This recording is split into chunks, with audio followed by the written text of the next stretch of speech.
आज मैं कक्षा 5 के विद्यार्थियों को विषय हिंदी पाठ 13 संत दादा मैकरण के बारे में जानकारी दूंगी। तो बच्चों, आज हम ये पाठ पढ़ेंगे। तो देखिए, साधु तो चलता भला, ये कहावत भारत के संत पुरुष के कारण ही प्रसिद्ध हुई है। तो जो स्वार्थ, मोह, माया छोड़कर समाज के लिए स्वयं को समर्पित कर देते हैं,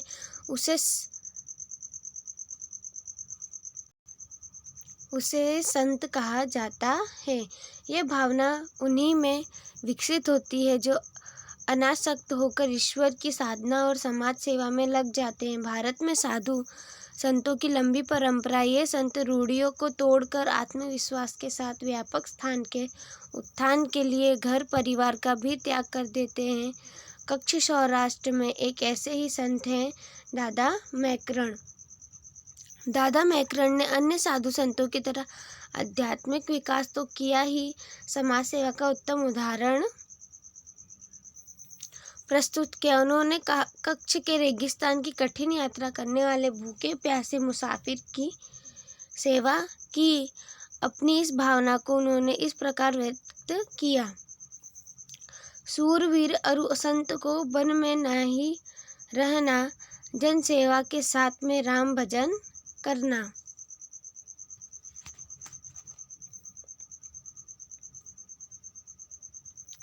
दादा मैकरण का जन्म कच्छ के एक गांव खोमड़ी में क्षत्रिय राजपूत भट्टी परिवार में से 1664 संवत 1723 को हुआ था।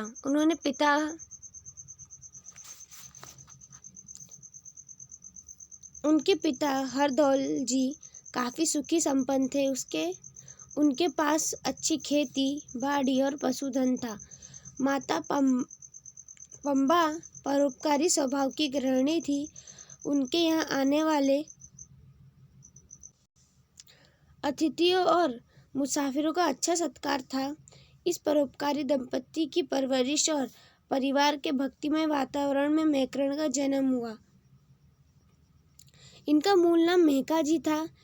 इनके छोटे भाई पतोजी थे। बचपन से इनका झुकाव इस्लाम की ओर था। बाल्यकाल में ही पतोजी ने घर छोड़ दिया था और सिंध प्रदेश, हाल में पाकिस्तान क्षेत्र की यात्रा की। सूफी संतों के प्रभाव के कारण वे इस पथ में जुड़ गए थे और पीर पतंग शाह के नाम से प्रसिद्ध हुए। मेकाजी का बचपन साधारण बालक की तरह, उनका किसी विशेष धर्म संप्रदाय की ओर झुकाव नहीं था, लेकिन वे अपनी प्रवृत्तियों और कार्य को एकाग्र चित्त से और उत्साह से करते थे।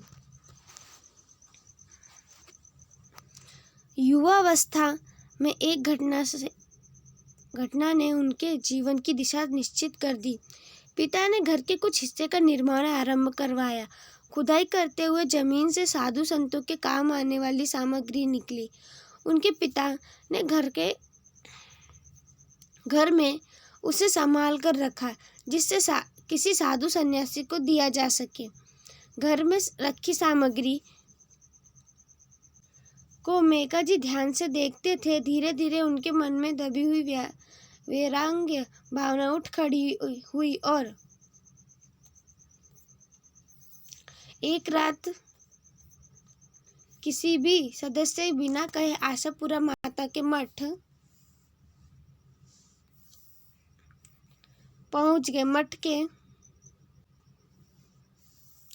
अध्यक्ष गंगाराज कपाड़ी से दीक्षा के लिए आग्रह किया। किशोर अवस्था को देखकर अध्यक्ष ने इसके लिए मना किया। माता पिता ने भी समझाया, लेकिन मेकाजी की दृढ़ता को देखकर अनुमति दी। महंत गंगाराज ने उन्हें दीक्षा दी और नाम दिया मैकरण। मैकरण ने तपस्या के लिए गिरनार जाने का संकल्प किया। 4 महीने की साधना के बाद उन्होंने मानव सेवा का संकल्प लिया और कावड़ लेकर भूखे दीन दुखियों का भोजन करवाने का सेवा व्रत किया। कहा जाता है कि गुरु ने ही उन्हें कावड़ देकर समाज सेवा का निर्देश मैकरन दादा ने लिखा है। गुरु अपनी कावड़ लई मेका जी को दीन, खाओ खिलाओ खलक को लोट मांगी लवलीन।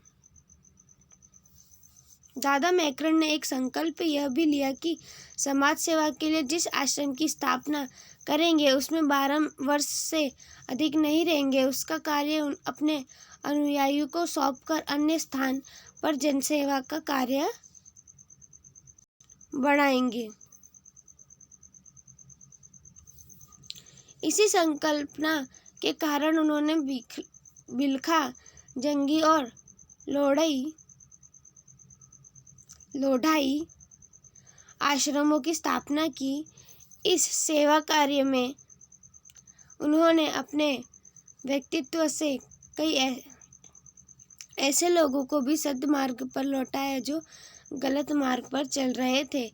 इनमें कामंधा, धनजी, मोमायो पेरेल जैसे अनेक व्यक्ति थे। इसके अलावा सद्वृत्ति और भावुक प्रकृति के अनेक लोगों ने उनसे दीक्षा के लिए दृढ़ आग्रह किया। उनमें पारू महाराज जैसी रबारीन, हिमा नामक चारण स्त्री, लीलबाई धार्मिक वृत्ति के कुम्हार दंपति जैसे अनेक हैं। ईश्वर के प्रति अटूट विश्वास और जनसेवा की दृढ़ इच्छा से कच्छ और सौराष्ट्र क्षेत्र में दादा मैकरन की गौरव गाथा फैला दी गई। उन्होंने जाति, धर्म, संप्रदाय से बंधनों को तोड़कर जनसेवा का ऐसा उदाहरण प्रस्तुत किया जिसकी मिसाल दूसरी नहीं मिलती। वे एक और कावड़ द्वारा खाने की सामग्री एकत्रित करते, जरूरतमंदों तक पहुंचाते थे। कच्छ के रेगिस्तान में यात्रियों को बहुत परेशानी होती थी। इसे ध्यान में रखकर ही उन्होंने ऐसे स्थानों पर आश्रमों की स्थापना की जिससे जनसेवा का कार्य सुगमता से हो सके।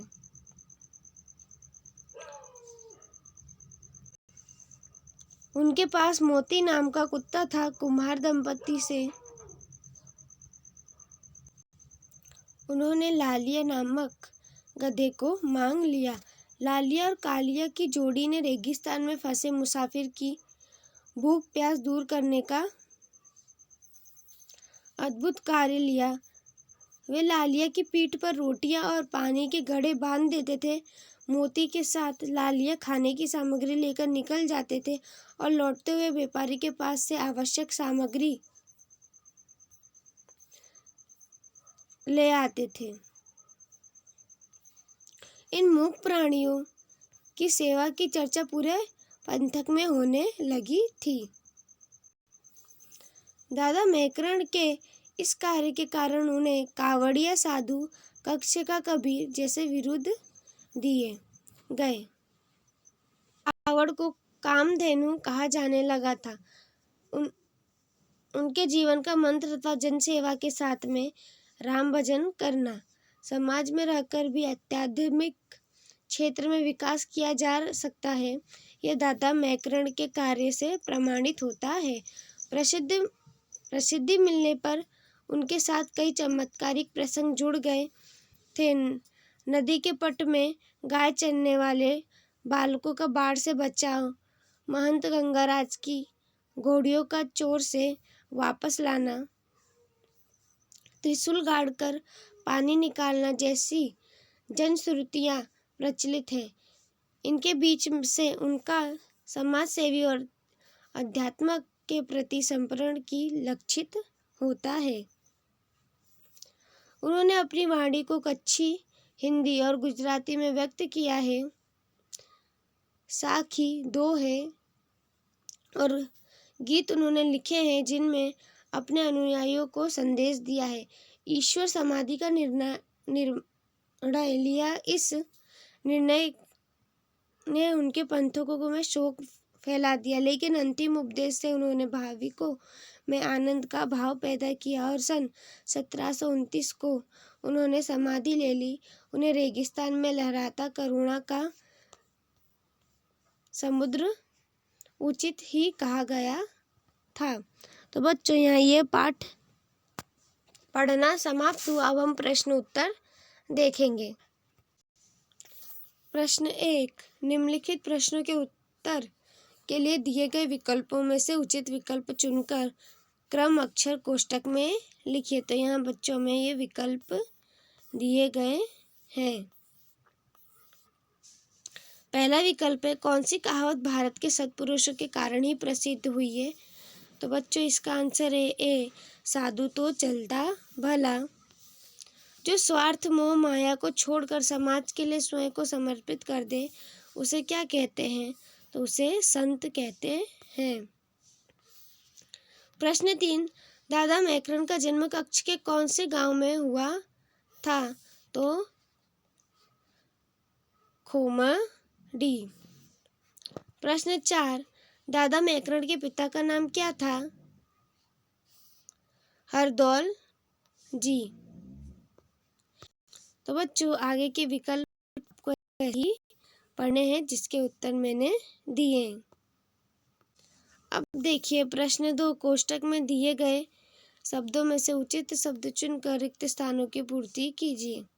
तो पहला देखिए, भारत में साधु संतों की लंबी परंपरा है।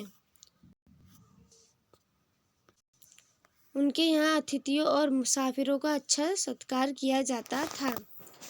प्रश्न 3, संत मैकरन जी ने समाज सेवा का उत्तम उदाहरण दिया।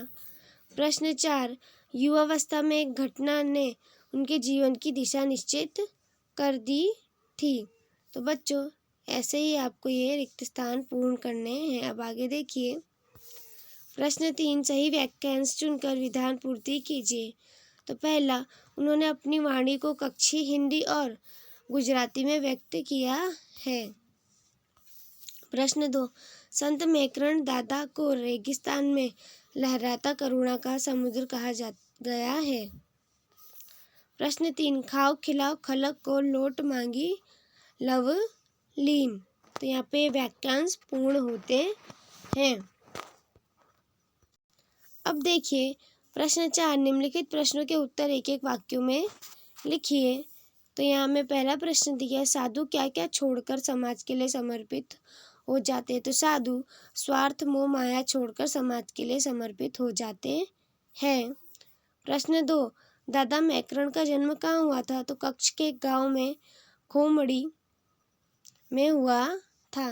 तो ऐसे ही बच्चों आपको ये प्रश्नों के उत्तर लिखने हैं जो मैंने यहाँ पर उत्तर के साथ दिए हैं। अब देखिए आगे के प्रश्न, निम्नलिखित प्रश्नों के उत्तर 2-3 वाक्यों में लिखिए। तो पहला प्रश्न, संत किसे कहते हैं? जो स्वार्थ मोह माया को छोड़कर समाज के लिए स्वयं को समर्पित कर देता है उसे संत कहा जाता है। प्रश्न 2, दादा मैकरन के बचपन का वर्णन किए। मेका जी का बचपन साधारण बालक की तरह, उनका किसी भी विशेष धर्म के संप्रदाय की ओर झुकाव नहीं था, वो एकदम साधारण बालक की तरह थे। प्रश्न 3, घर के निर्माण के समय निकली हुई वस्तु को कहाँ रखा गया? उनके पिता ने घर में उसे संभाल कर रख दिया जिससे किसी साधु सन्यासी को दिया जा सके। बच्चों यहाँ हमारे प्रश्नों के उत्तर समाप्त होते हैं। अब हम आगे देखेंगे। निम्नलिखित शब्दों के समानार्थी या पर्यायवाची शब्द लिखिए। पहला, अतिथि, मेहमान, चित्र, तस्वीर, संकल्प, निर्णय, उपाधि, पदवी, ईश्वर, भगवान, घर, मकान। अब आगे देखिए, निम्नलिखित शब्दों के विरोधी शब्द लिखिए। पहला, असक्ति, शक्ति, स्तुति, निंदा, विश्वास, अविश्वास, त्याग, अपनाना, लंबी, छोटी, स्वार्थी, दानी। तो बच्चों यहाँ पर हमारा ये पाठ समाप्त होता है। दिए गए सभी प्रश्नों के उत्तर आपको अपनी नोटबुक में लिखने हैं।